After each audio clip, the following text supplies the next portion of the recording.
Good evening. I would now like to call to order the meeting of the City County Council for June the 6th, 2022.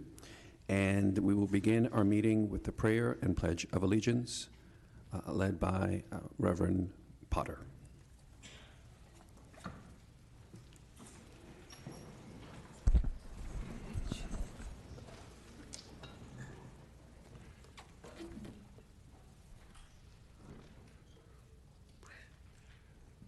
Let us bow our heads in prayer. Eternal and wonderful God, we must come to you first and say thank you for your kindness, your long-suffering and patience with us. This is the day that you've made, and we rejoice and we're glad in it. You see this body of believers and body of leaders, and we ask, Lord, that you would circle them with your love and kindness and your blessings. That equality, love, patience rest upon each one of them. Do for Indianapolis what nobody else can do but you. Bring us together as one, and we thank you for that now. In the precious name of our Lord Savior, Jesus Christ. Amen.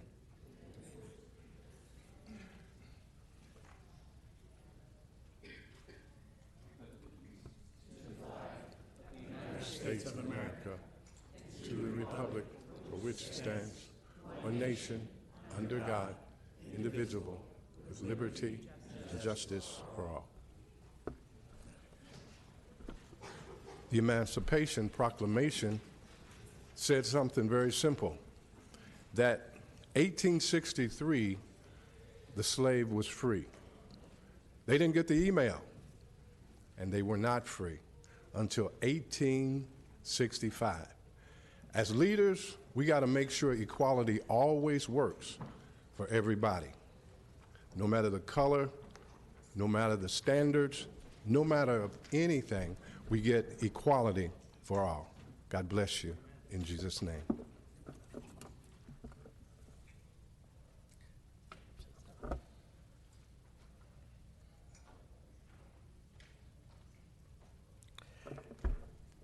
The Emancipation Proclamation was issued in 1863. Did not take full force and effect until June of 1865. The translation, the carrying of the word by telegraph, horseback, what have you, arrived in Texas, and that's when they heard about it. Those that were made slaves were only free in those areas of the country that chose to succeed from the Union. President Lincoln issued a proclamation freeing no slave. In 1865, that's when it took effect. I want to appreciate and thank all of my counselors and those in attendance and the pastor for giving such a wonderful prayer. And thank you all for acknowledging June 10th. This is being done all over the country, all over the world. Thank you all. Thank you very much. Thank you, Mr. President, for allowing this special privilege. Thank you very much. Thank you. Thank you, sir.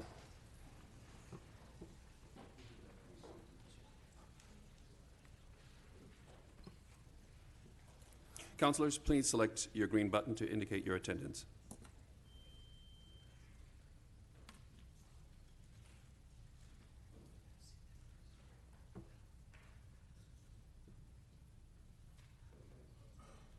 There are 23 councilors present. Councilors Mascari and Gray are being excused for this evening. And in honor of the Juneteenth holiday this evening, IMPD Patrol Officer Simone Burris will lead the council in the singing of the early verses of Lift Up Every Voice and Sing. And councilors, I believe in front of you, you have the words so that we can join her in chorus. Thank you.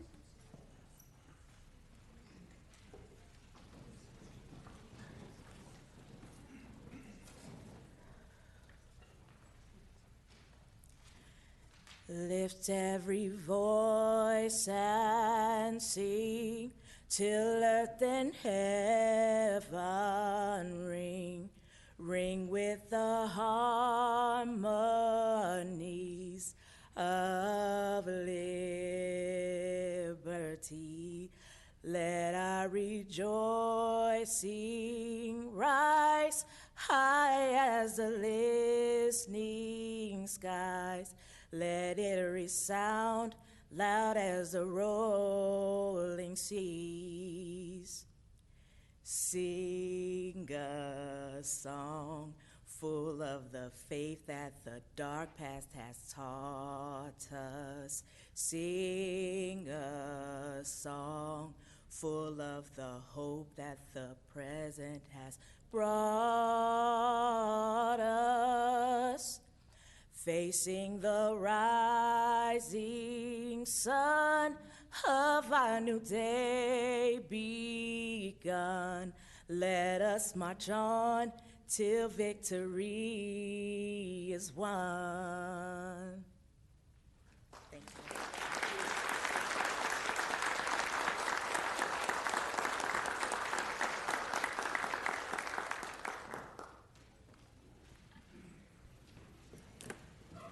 Thank you, councilors.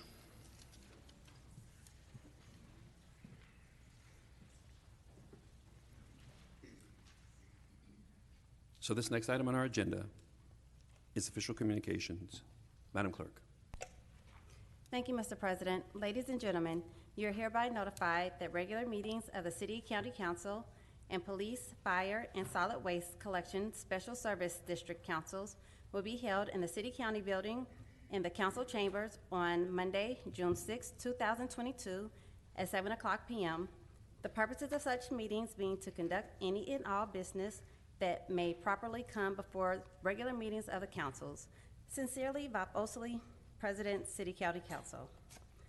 Ladies and gentlemen, pursuant to the laws of the state of Indiana, a cause to be published in the Court and Commercial Record and in the Indianapolis Star on Friday, May 13, 2022, a copy of a notice of public hearing on proposal number 167, 2022, said hearing to be held on Monday, May 23, 2022, at 5:30 p.m. in the Public Assembly Room of the City County Building. Respectfully, Sarita Hughes, Clerk of the City County Council.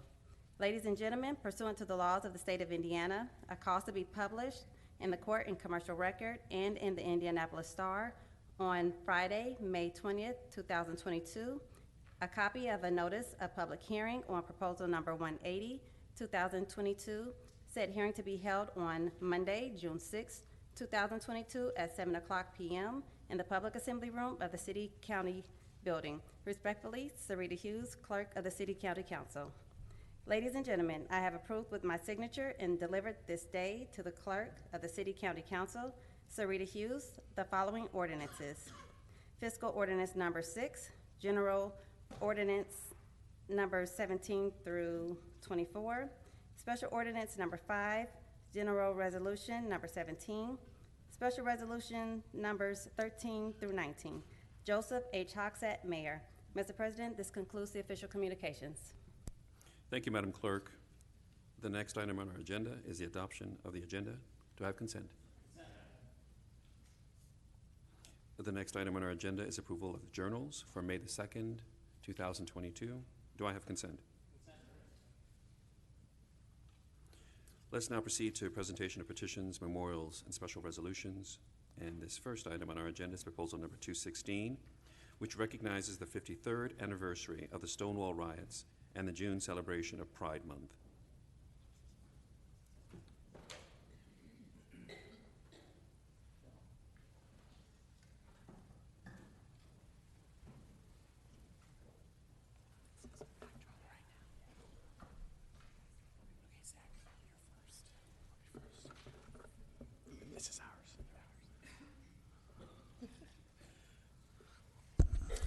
Thank you, Mr. President.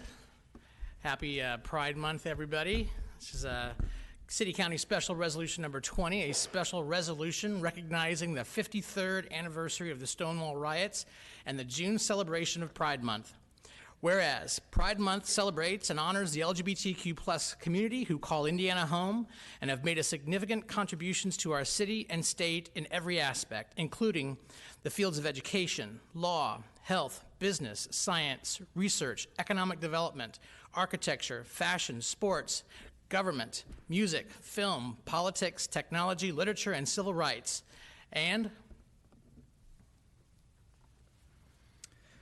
whereas the LGBTQ plus community has come a great distance towards equality through the efforts of grassroots organizers and nonprofit organizations who have created a groundswell of support and a culture of acceptance. And whereas Pride is a celebration of visibility, despite the continued discrimination and dehumanization that many LGBTQ plus people face, our community has come under attack as our State House has decided to villainize trans children who just want to play sports. And whereas we know that attacks on the trans community costs much more than just not getting to play on a high school team, according to a study from the American Academy of Pediatrics, more than half of transgender male teens who participated in the survey reported attempting suicide in their lifetime, while 29.9% of transgender female teens said they attempted suicide, and among non-binary youth, 41.8% of respondents stated that they had attempted suicide at some point in their lives. Whereas many LGBTQ plus youth, especially transgender and gender nonconforming individuals, experience family rejection, bullying and harassment, or feel unsafe for simply being who they are, all of which are added risk factors for suicide. And whereas our city prides itself on welcoming everyone, to the point of inscribing our welcome on the cornerstone of our old city hall. I myself am a citizen of no mean city, by Mayor Charles Bookwalter in 1909. We stand today in solidarity with our LGBTQ plus community and all those who believe in equality to say that Indianapolis truly does welcome all. Whereas we will continue to urge state legislators to craft legislation that supports our children, like fully funding public schools, funding adequate mental health care support for our children and young adults, and leveling the playing field by fully funding girls' sports. And whereas we urge all government entities, community leaders, businesses, schools, and individuals to respect and honor our diverse community and to build a culture of inclusivity and equity all year long. Now, therefore, be it resolved by the City County Council of the City of Indianapolis and Marion County, Indiana, Section 1, we, the City of Indianapolis and City County Council, declare June 2022 to be Pride Month. Section 2, we, the City County Council, affirm our support of the LGBTQ plus community. Section 3, the mayor is invited to join in this resolution by affixing his signature hereto. Section 4, this resolution shall be in full force and effect upon adoption and compliance with IC 36-3-4-14. And Mr. President, so move. second. The motion's been properly moved and seconded. All in favor, please signify by saying aye. Aye. Any opposed, signify by nay. Motion carries. Back to the speakers. Thank you, Mr. President. In 2012, I took my first seat in this chamber as this body's first openly LGBT member. Openly, I say, openly. So I'm sure there were others who were not so open. And that speaks to how society has evolved now. We have 4 of us who are here before you, the LGBT caucus. And we are here proud to present this resolution and offer to speak a few remarks. The president of the board, Jenny Boytz. Thank you.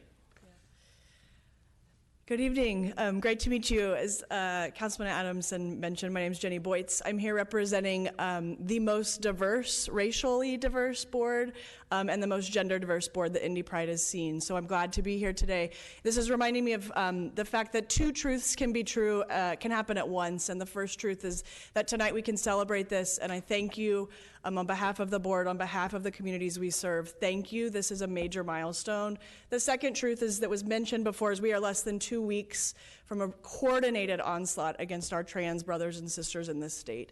So I would ask and challenge you all, when you think about the celebratory nature of the month ahead, that we continue to leverage both our power and our platform that you all have here. We will continue to coordinate and organize to make sure that every single one of our LGBTQ brothers and sisters in this state are protected, are celebrated, and know they are worthy of that celebration. So thank you. What we know is that joy is an act of resistance, and so we will be joyful in the weeks ahead. We invite you all to the celebratory festivities throughout the month, including Saturday's parade and the festival, and would invite you to continue to build relationships and to continue to advocate with us and for us in the months ahead as well. So thank you so much.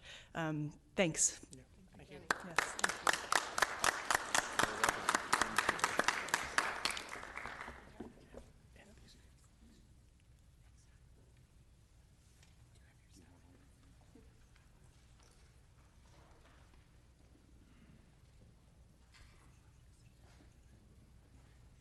The next item on our agenda is proposal number 217, which recognizes the 6th National Youth Poet Laureate, Alyssa Gaines.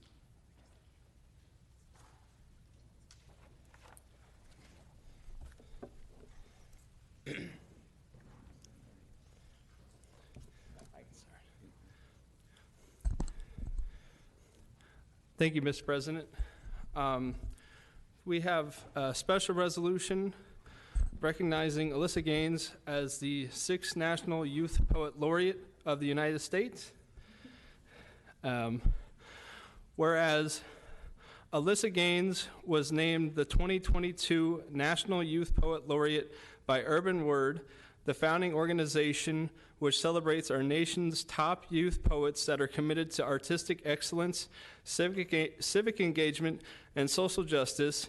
And whereas Ms. Gaines was one of 4 National Youth Poet Laureate finalists chosen from a field of more than 65 youth poet laureates from across the country, representing Midwest as the Regional Youth Poet Laureate Ambassador, and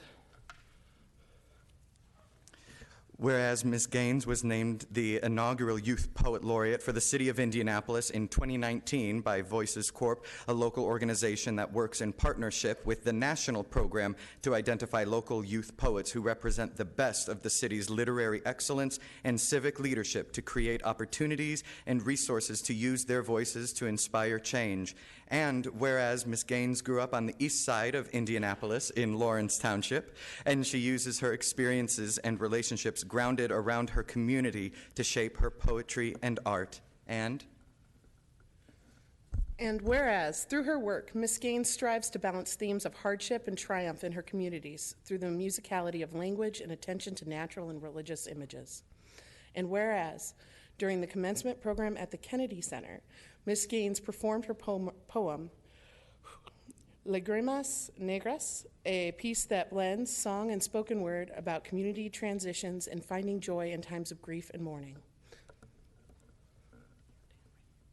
Whereas not only has Ms. Gaines earned this top honor, her work has been featured in Scholastic's, quote, Best Teen Writing, received 5 National Scholastic Gold Medals, published in the Indianapolis Recorder and by Teach for America, has had the opportunity to perform her work at the Library of Congress, and has accepted awards for her writing in Carnegie Hall, to name a few.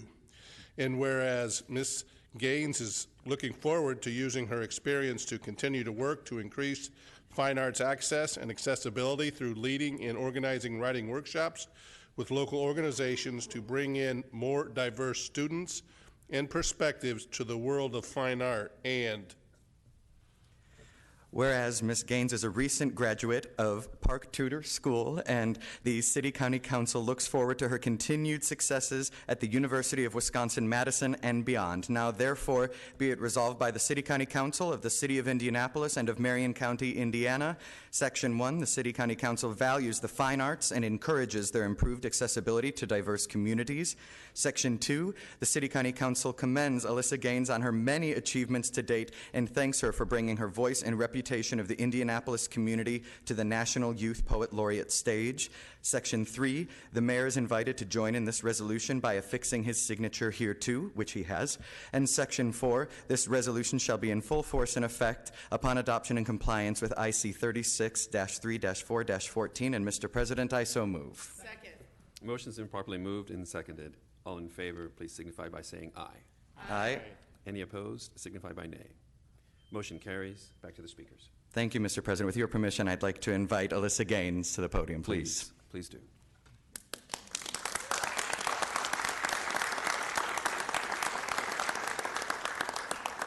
Thank you so much. This is a huge honor for me. Indianapolis is the city that named me. It's where I come home to. And in all of my endeavors, writing and otherwise, I take with me lessons that I learned from the east side of Indianapolis and from growing up here.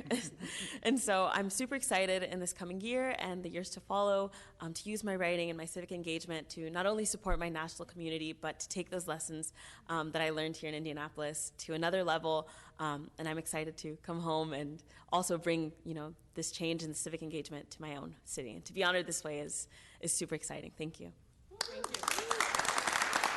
Congratulations. Thank you so much.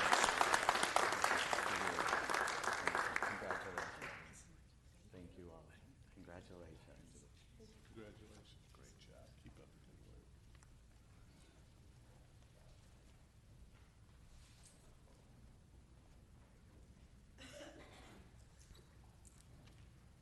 work. The next item on our agenda is proposal number 218, which recognizes the Indianapolis Metropolitan Police Department's second annual Join IMPD Week. I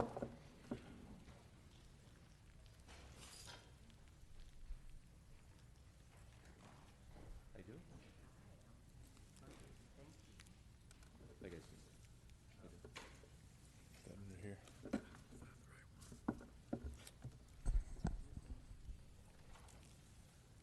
Ready? All right. City County Special Resolution number 22, 2022. A special resolution recognizing the Indianapolis Metropolitan Police Department's IMPD second annual Join IMPD Week. Whereas law enforcement agencies around the country are facing difficulty recruiting qualified individuals, but the city of Indianapolis can be assured that IMPD recruiters are working hard to recruit individuals to make our city a safer. And whereas IMPD has approved this by the City County Council to increase staffing up to 1,843 strong. They are focusing on recruiting and retention, which is essential in adding more patrol officers, reserve officers, public safety officers, and public assistance officers that will play a vital role to keep the community safe. And whereas the IMPD Human Resources Offices has streamlined the application process, providing the physical application test and written test the same day, making it more encouraging for applicants from out of state to attend. The recruiting unit is intentionally engaging more contact with each applicant during this process. And whereas the IMPD recruiting unit is hosting PAR, Pre-Academy Readiness, at the IMPD Training Academy weekly. This workout is focused on getting an applicant into better shape to pass the physical agility test. The PAR also builds confidence and builds mentor relationship in current officers, providing highly successful for the candidates. And whereas IMPD has implemented over 5,000 signing bonuses for recruit officers and lateral officers to complete with neighborhood police departments, and is also offering a $2,500 referral program for current officers who refer successful recruit officers. And whereas Join IMPD Week will kick off on Monday, June 6, 2022, that's today, and run through June 10th, 2022, with a week of activities that will include coffee with a recruiter at Starbucks at 71st and Biddeford, tea with a recruiter at Tea Me Cafe, start your adventure with IMPD at the Indianapolis Zoo, and the Westside Chamber of Commerce Job Fair at the Pike Freshman Center. And whereas IMPD is grateful for the Mayor's Office and the City County Council's support and partnership as they focus on and promote those individuals interested in joining the police department. Now, therefore,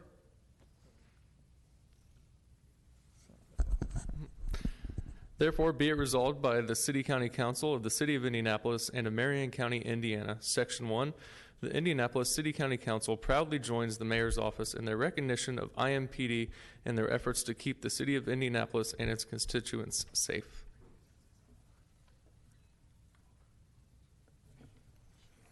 Section 2, the Council hereby heartily thanks IMPD for putting their lives on the line to ensure the vitality of the community can continue to thrive. Section 3, the Mayor is invited to join this resolution by affixing his signature hereto. Section 4, the resolution shall be in full force and effect upon adoption and compliance with IC 36-3-4-14. This special resolution was supported by Councilors Onay, Bain, Dilk, Hart, Mowry, and was passed by the City County Council the 6th day of June 2022. Mr. President, and I so move. Motion's been properly moved and seconded. All in favor, please signify by saying aye. Aye. Any opposed, signify by nay. Motion carries. Back to the speakers. Thank you, Mr. President. I would like to take a point of privilege here to thank our IMPD officers and all of our first responders. When chaos is happening and people are running away from the danger, they're running towards the danger. And without them, it'd be a scary place to know where we'd live today.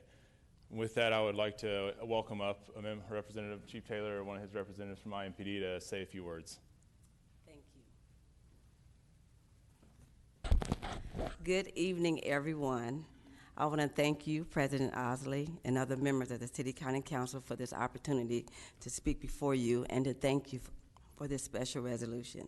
This morning, Mayor Hogsett, Councilor Onay, Chief Taylor, Assistant Chief Bailey, members of the command staff, and other officers, we were all joined together during a press conference to kick off our second annual Join IMPD Week.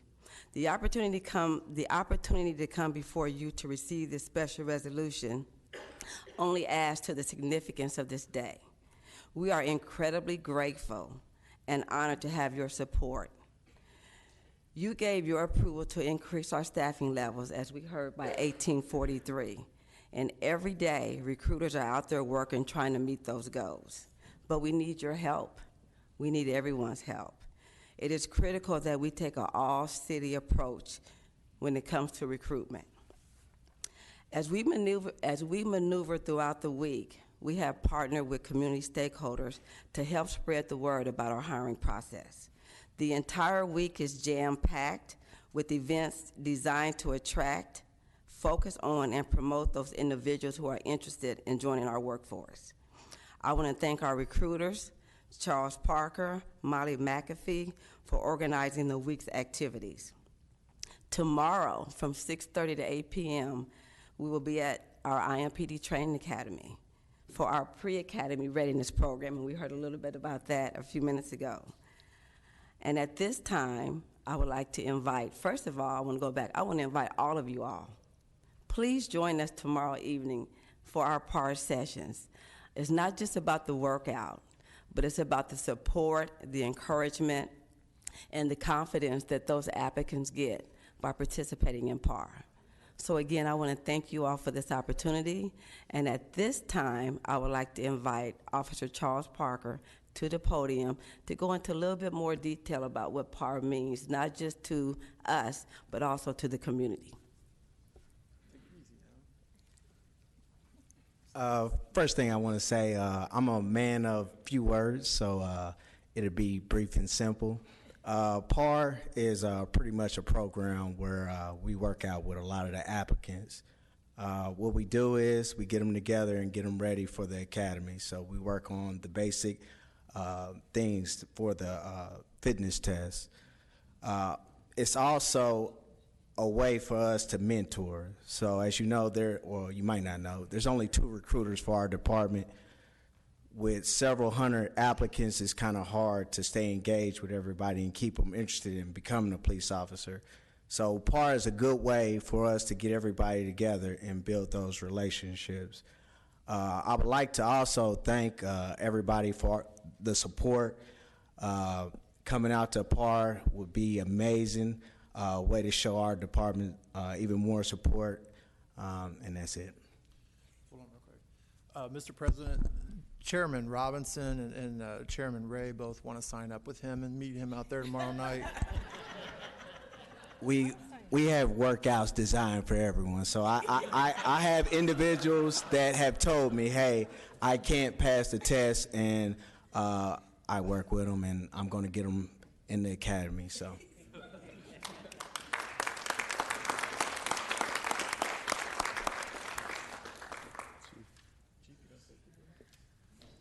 So in closing, thank you again just for the support. I really believe the council has done an amazing job in showing us support, not only to myself, but to all the officers. And even though technically we only have 2 recruiters, really the whole department and I believe the council has done a great job of trying to encourage quality applicants to come out and become officers. It's a tough job, but it certainly is worth it, and we certainly love this city. So thank you.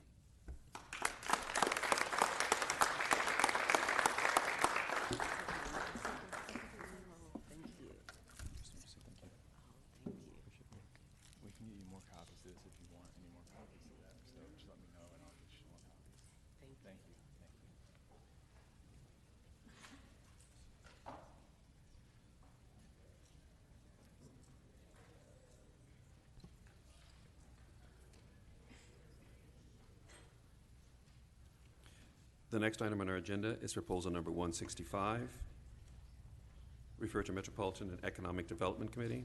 Chairwoman Lewis.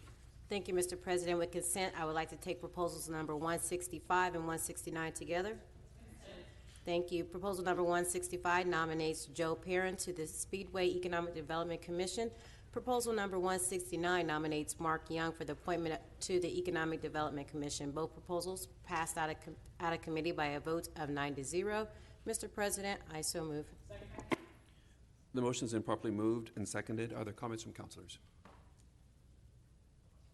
right, seeing none, let's proceed to the board for a vote.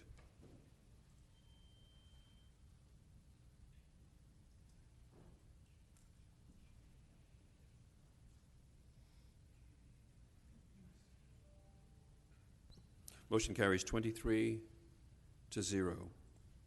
The next item on our agenda is proposal number 176, referred to Rules and Public Policy Committee. Councilor Brown. Thank you, Mr. President. With the council's consent, I'd like to take 176, 177, 178, and 179 together. Thank you. Proposals 176, 77, 78, and 79 are appointments to the Ethics Commission. It appoints Charles Bush II, Paige Feltz, Shane Hatchett, and Christopher McElwee to the Ethics Commission. All 3 passed with a unanimously 10-0, and that, sorry guys, this is the first time doing consent. All of them passed together and unanimously. I so move. Motion has been properly moved and seconded. Are there comments from councilors? All right, seeing none, let's go to the board for our vote.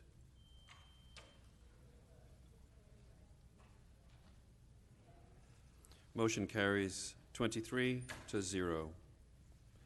The next item on our agenda is introduction of proposals.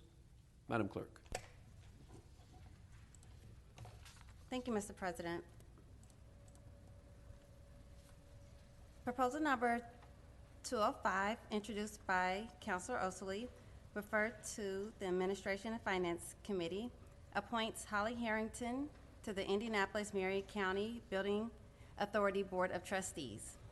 Proposal number 206, introduced by Councilor Adamson, referred to the Public Works Committee, approves an additional appropriations totaling $15 million in the 2022 budget of the Department of Public Works, Department of Parks and Recreation, and Office of Finance and Management, Transportation General, Parks General, and Consolidated County General Funds to finance the design, construction, and inspection of recreational and capital infrastructure projects, and for additional recruitment measures to address enterprise staffing needs.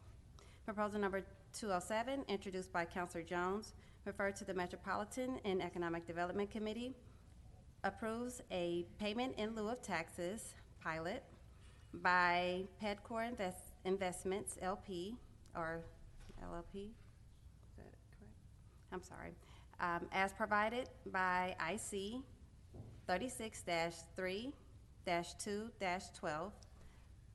for the City Heights Apartment Homes Affordable Housing Project, being financed in part with low-income housing tax credits consisting of a 200 apartment workforce housing facility for low and moderate income individuals and families to be located at Bixler Road and Southeast Street in District 16. Proposal number 208, introduced by Councilor Ethan Evans, referred to the Metropolitan and Economic Development Committee, amends Chapter 231 of the Code regarding the Department of Metropolitan Development to add Article 8 to establish an Affordable Housing Commission.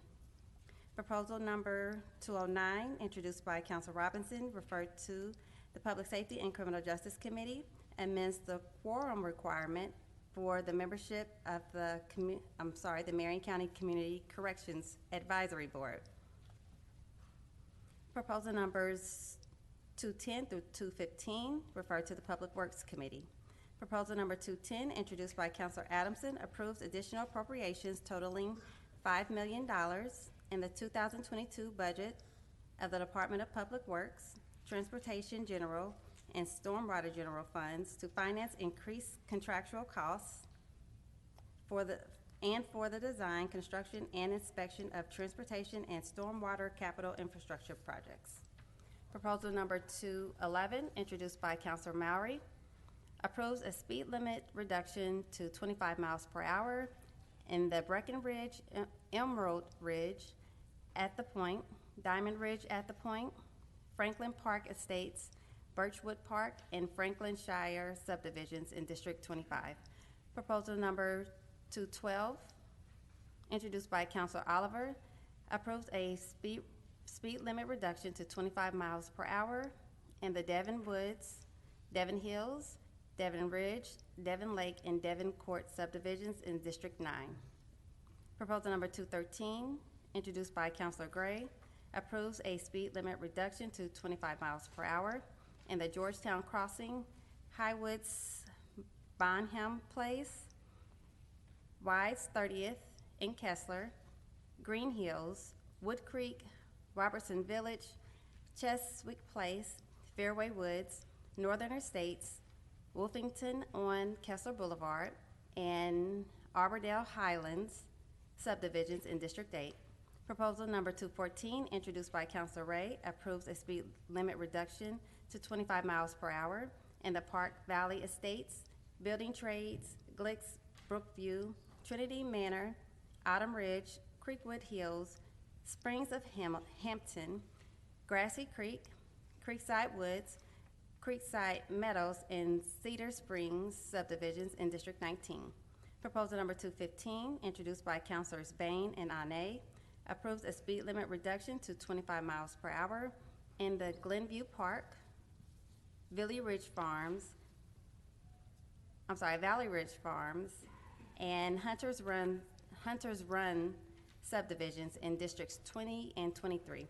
Mr. President, this concludes the introductions. Thank you, Madam Clerk. The next item on our agenda is special orders, priority business. Proposal numbers 219 through 229 and proposal numbers 231 through 237 in 2022 are all rezonings that were certified to the Council for approval by the Metropolitan Development Commission in May of 2022. If no councilor wishes to call down any of these proposals for reconsideration, they will pass into law. Does anyone wish to call down any of the proposals for reconsideration?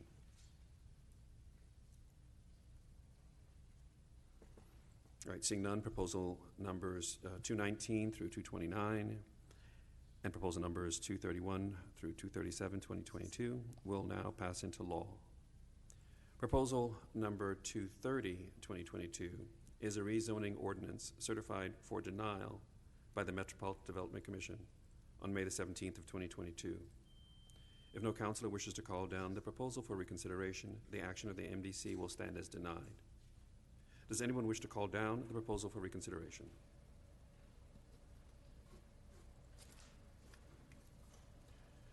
Hearing none and seeing none, the proposal will stand as denied. The next item on our agenda is special orders public hearing. And before we open to the floor to public comments, I would like to call on General Counsel Kim to review the ground rules for public testimony as adopted by this body. Ms. Kim.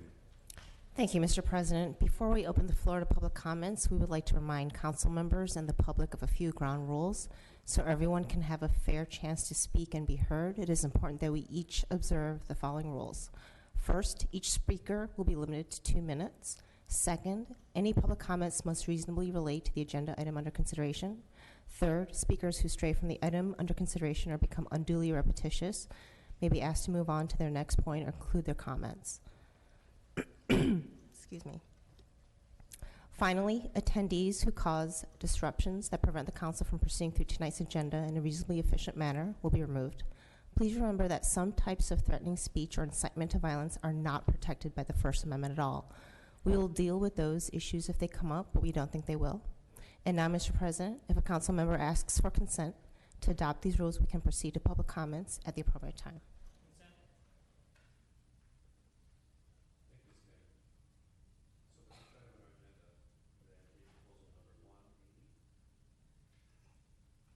Thank you, Ms. Kim. The next item on our agenda then is proposal number 180, referred to Rules and Public Policy Committee. Councilor Brown. Thank you, Mr. President. Proposal number 180, 2022 renews the Marion County Health Department's Safe Syringe Access and Support Program by adopting the declarations of the Director of the Marion County Public Health Department and approving the Safe Syringe Access and Support Program.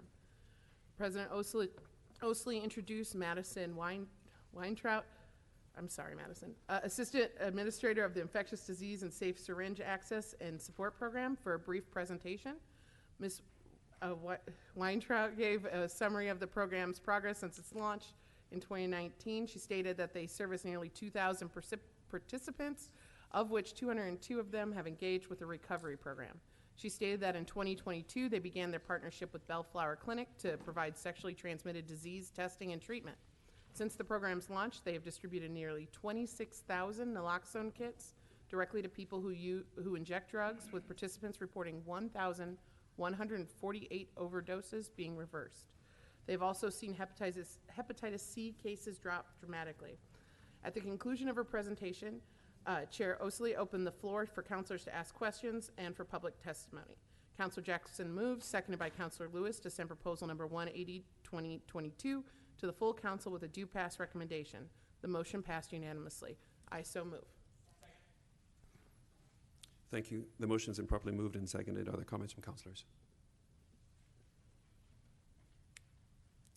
All right. Seeing none, is there anyone in the room who would like to comment on proposal number 180?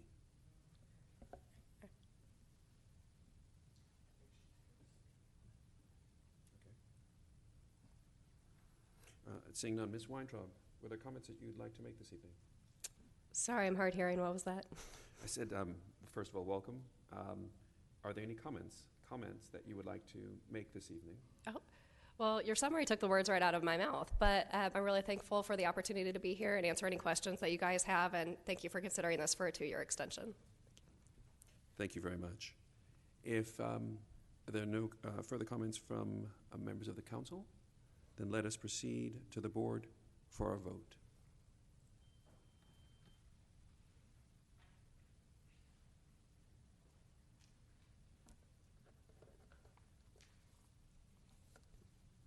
Motion carries 23-0. Thank you all. There is no business under special orders unfinished business.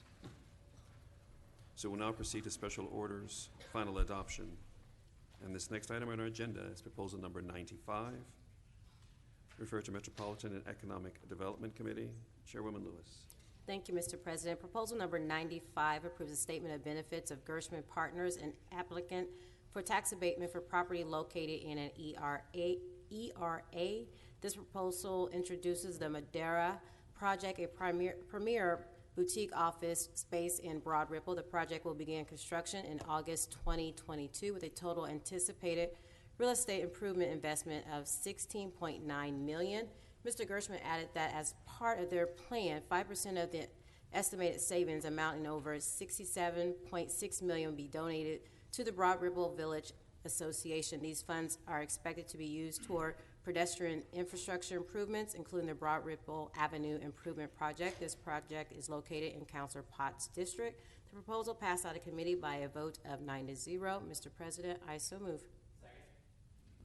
Motion's been properly moved and seconded. Are there comments from councilors? Yes, Councilor Potts. Thank you, Mr. President. This is an exciting project that is going to bring good-paying jobs to Broad Ripple, which is going to greatly benefit the nearby locally owned businesses, especially those that have been hardest hit during this ongoing pandemic, and I encourage all of my colleagues to support this proposal tonight. Thank you, Mr. President. Very good, thank you. Additional comments from councilors? Councilor Barth. Thank you, Mr. President. I agree with Councilor Potts, and I had the opportunity to meet with the BRVA about this the other day, and if Councilor Potts is amenable, I'd like to go on as a co-sponsor.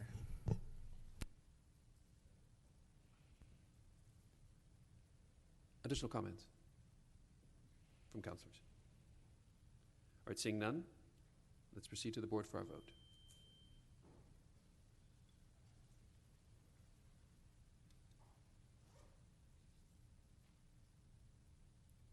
Motion carries 23-0. The next item on our agenda is proposal number 167, referred to Metropolitan Economic Development Committee. Chairwoman Lewis. Thank you, Mr. President. With consent, I would like to take proposal number 167 and 168 together. Thank you. Proposal number 167 approves a declaratory resolution and economic development plan and declares the area designated as a new TIF allocation area known as the Shorty Real Street Allocation Area. Proposal number 168 authorizes the issuance of an economic development tax increment revenue bond for BC Real Street Partners LLC in a maximum aggregated principal amount not to exceed $8 million for the purpose of providing funds to pay the cost of public improvements in connection with the Shorty Real Street Development Project consisting of 2-story single-family homes, 3-story townhomes with garages, and 3-story garden-style apartments buildings with garage and parking. This project is also located in Councilor Potts' district. The proposal passed out of committee by a vote of 9-0. Mr. President, I so move. Motion's been properly moved and seconded. Are there comments from councilors? Councilor Potts. Thank you, Mr. President. As our communities continue to thrive and grow, we often hear about concerns related to infrastructure and driving safety. And as this nearby property is developed, this was a significant concern from the community. So this funding process we're voting on tonight is a key step in keeping drivers safe on Indy's far north side. And I'd encourage all my colleagues to support this tonight. Thank you, Mr. President. Very good. Additional comments from councilors? All right, seeing none, let's proceed to the board for our vote.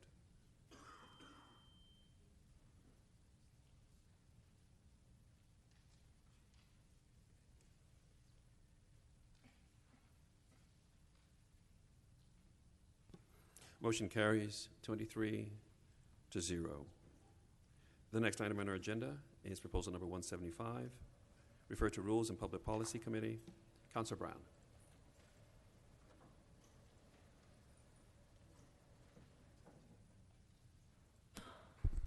Thank you, Mr. President. Okay. Proposal number 175, 2022 amends the Complete Street Policy in Chapter 431, Article 8 of the Revised Code. Councilor Barth stated that the council has strengthened the Complete Streets Ordinance to ensure systematic improvements and how the city's built environment supports pedestrians, cyclists, and neighborhoods. He stated they worked with neighborhood advocates and listened to constituent concerns to make needed enhancements. Councilor Barth stated that some of the changes to the existing ordinance included a dedicated website to hold all elements of the program and formalizing the fatal crash review team. Exception reporting will now require supporting documentation and data. Departments are now required to create criteria that they will use to make decisions and present an annual report during council committee meetings. Council Barth introduced Dan Parker, Director, Department of Public Works. Director Parker stated that on behalf of the administration, Indy DPW, and the transportation professionals of their engineering division, they stand in support of the proposed revisions to the Complete Streets Ordinance. Director Parker detailed the many projects that have been completed since the implementation of Complete Street Ordinance and stated that they look forward to the updates to the ordinance. Chair Osley opened the floor for councilors to ask questions and public testimony. Councilor Lewis moved, seconded by Councilor Brown, to amend proposal number 175-2022. That motion passed unanimously. Councilor Lewis moved, seconded by Councilor Jackson, to send proposal 175-2022 as amended to the full council with a due pass recommendation. The motion passed unanimously. I so move. Motion's been properly moved and seconded. Are there comments from councilors? Councilor Barth. Thank you, Mr. President. Just a few things to note. One, I think it's worth noting that it is the 10-year anniversary of the original Complete Streets Ordinance being proposed then as now. It's my honor to work with Majority Leader Lewis on passing the original version and this updated version, as well as with several other co-sponsors. There's something I'd really like to emphasize in that this proposal, this update to our existing Complete Streets Ordinance is something that's been done with broad support and significant coalition building. I especially want to thank the City of Indianapolis and Director Parker and folks at DPW for all their support and working through this with me. Over the last several months, council staff have been incredibly diligent and hardworking in making this happen.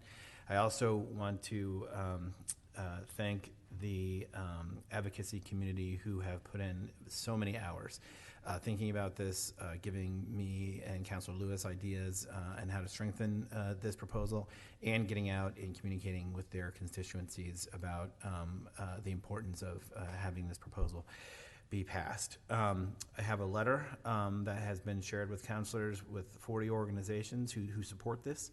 Out of those 40, I want to especially note the AARP in Indiana, Amber Marr, the American Heart Association in Indiana, Danielle Patterson, and Health by Design, Kim Irwin, who are all the leads in working with us in advancing this proposal. At the end of the day, I think it's really critically important that we continue the process we started 10 years ago, which is reorienting our built environment to support all the users of the streets, not just drivers. We need to send a clear signal to motorists that we need to share the road.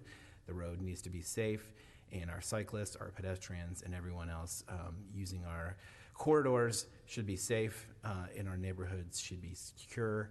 And as motorists pass through, they should respect our neighborhoods and make sure that everyone there feels confident and strong as they go about their day-to-day business, and that's what this proposal is about. So thank you very much, and I'm hopeful we can get unanimous support tonight.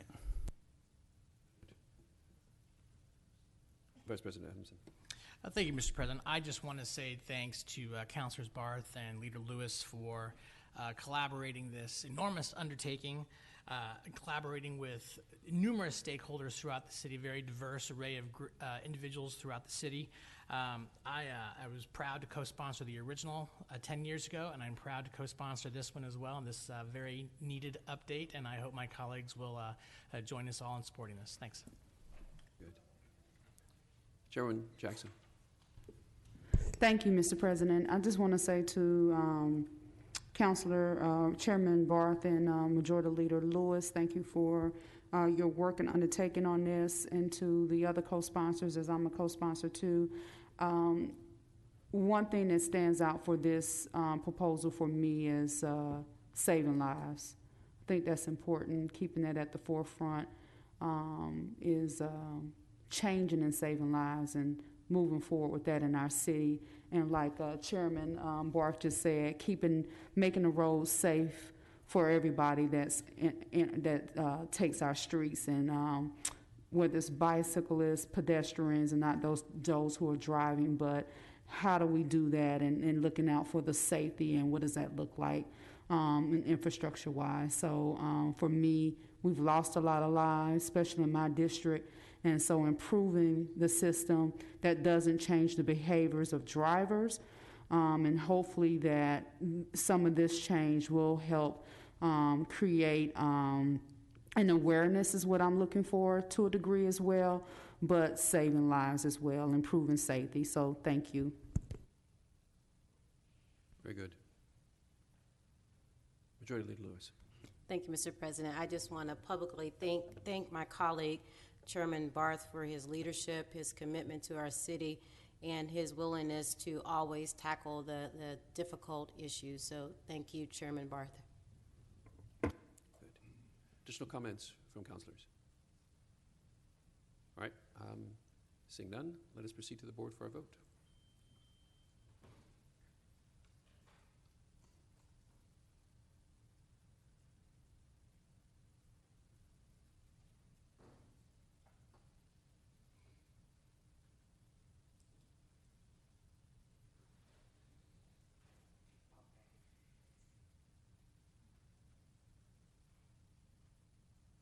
Very good.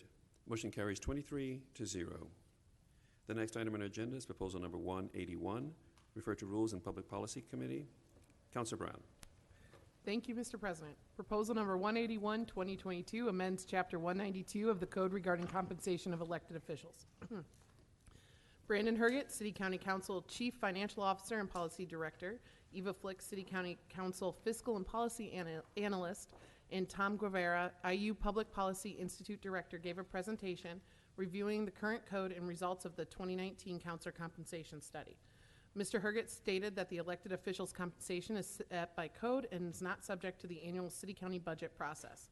He also stated that the counselors' base salaries, per diem raises, stipends for leadership, and meeting attendance limits have not been updated since 2002. Mr. Herget stated that the roles and responsibilities of counselors have changed over the last 20 years. He stated that the Indianapolis population has grown by 116,284 since 2000 census, and that the demand for responsiveness from counselors has changed. Tom Guevara stated that in the 2019 compensation study, they compared the Indianapolis Council to Nashville, Louisville, Jacksonville, and Denver. The study showed that Indianapolis has the lowest salary for part-time counselors. He stated that researchers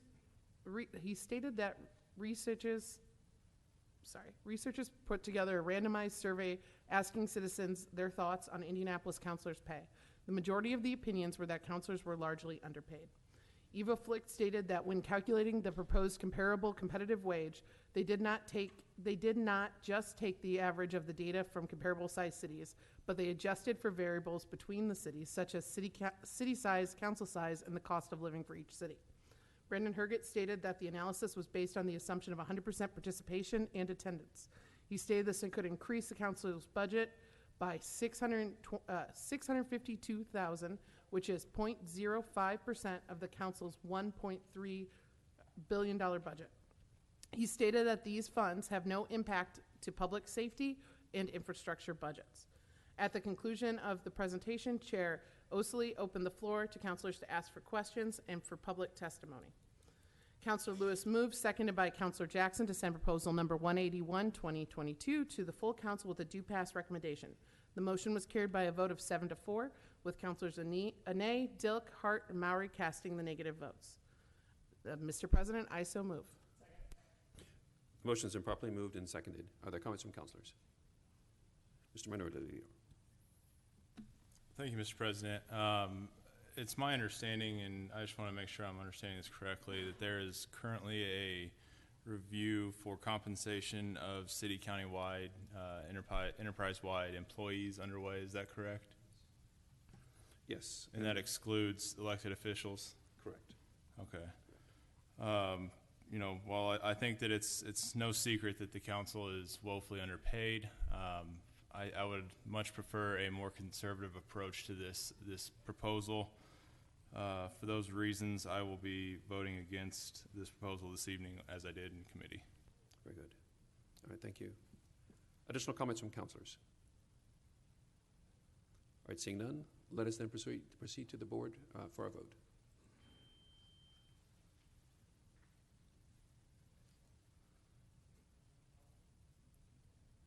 The motion carries 18-5. The next item on our agenda is proposal number 201, referred to Metropolitan and Economic Development Committee. Chairman Lewis. Thank you, Mr. President. Proposal number 201 amends Chapter 115, Article 3 of the Code regarding the Central Indiana Redevelopment Authority. Indiana Redevelopment Authority have successfully acquired grants for infrastructure development in their respective region. It is believed that by coming together as a region, areas are more competitive when applying for funding. Ms. Schaefer, Chief of Staff, explained that Central Indiana has an RDA which was formed in 2015. Due to the adoption of the Marion County Transit Plan, the current RDA is no longer encompassing of the Central Indiana metro area. She added that the proposal will dissolve the outdated RDA and create an RDA that is aligned with the updated state law. This RDA will begin with Marion, Hamilton, and Anderson counties as their members. The proposal passed out of committee by a vote of 9-0. Mr. President, I so move. Motion has been properly moved and seconded. Are there comments from councilors? Right. Seeing none, let us then proceed to the board for our vote.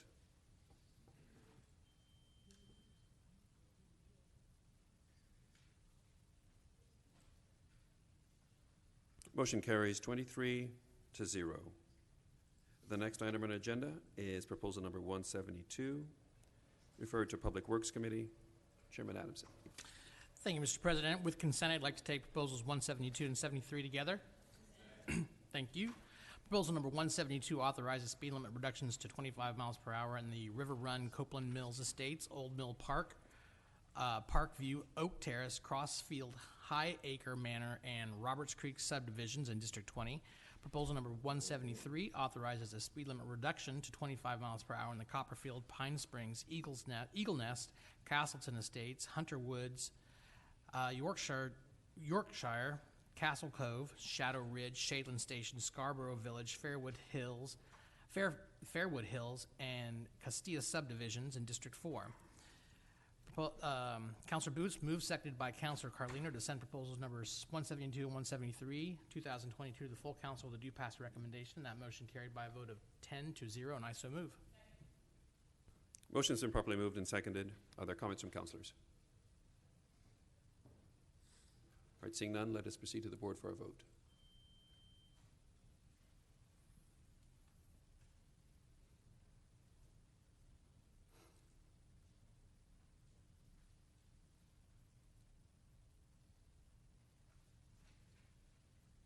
Motion carries 23-0. The next item on our agenda is proposal number 174, referred to Public Works Committee. Chairman Adamson. Thank you, Mr. President. Proposal number 174 authorizes weight limit restrictions on residential streets surrounding Garfield Park South due to a planned bridge construction project in District 21. Councilor Gray moved, seconded by Councilor Boots, to send proposal number 174 to the full council with a due pass recommendation. That motion carried by a vote of 10-0, and I so move. Motion has been properly moved and seconded. Are there comments from councilors? All right, seeing none, let us proceed to the board for a vote.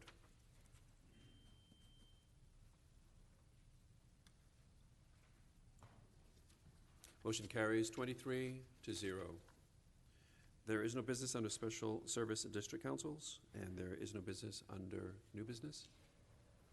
So the next item on our agenda is announcements and adjournment. The docketed agenda for this meeting of council having been completed, the chair will now entertain motions for adjournment. Mr. President. Chair recognizes Councilor Mowry. Mr. President, I have been asked to offer the following motion for adjournment by all councilors in memory of Roger Cordy, by Councilor Osley in memory of Reggie Jones and Rodney Bynum, by Councilor Ethan Evans in memory of Armand Rowley, by Councilor Mascari in memory of Pete Swartz and Thomas Mascari. Mr. President, I would like to move the adjournment of this meeting of the Indianapolis City County Council in recognition of and the respect for the life and contributions of those persons I have here specifically named. I respectfully ask the support of fellow councilors. I further request that the motion be made part of the permanent records of this body, and that a letter bearing the council seal and the signature of the president be sent to the family of each person advising of this action. Thank you, Councilor Mowry. Hearing no objections, the motion is received and the requests are so ordered. Hearing no further motions, we're adjourned. Thank you, councilors.